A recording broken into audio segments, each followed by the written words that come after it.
criticize your teenager or do you encourage them?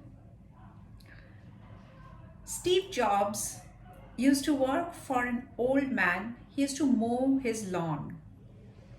One day, this shaggy old man with a kind heart asked him to come behind and into his garage.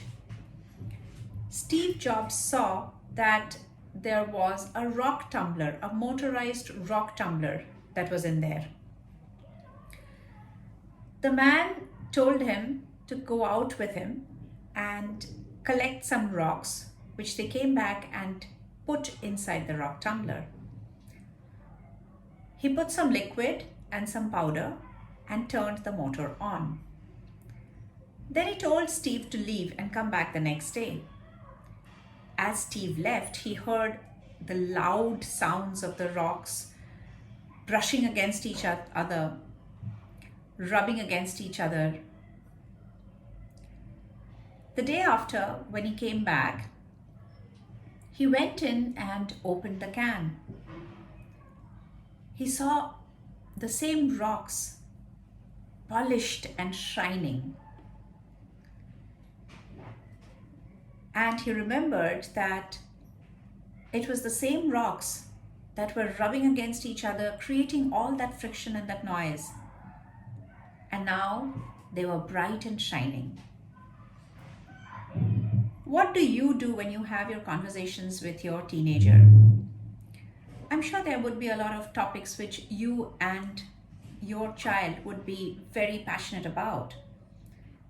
Could be about activities that need to be done or career conversations. And invariably there would be conflicts. Now, at the end of the conversation, do you leave your child anxious, angry, disappointed, lonely? Or do you leave your child with full of positive thoughts? Because if you're leaving your teenager anxious, then you're probably creating adults who are lonely, suppressed, who do not trust their own instincts and their own thoughts. Whereas if you leave them with positive thoughts, then what you in turn are creating are adults who would have the ability to ideate beyond the scope, who would have the ability to be resilient and live and work with the belief and the hope that yes, they will be able to succeed.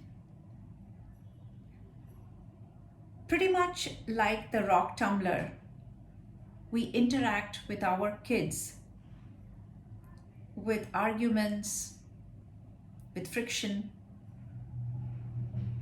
Are you ensuring that you leave them polished?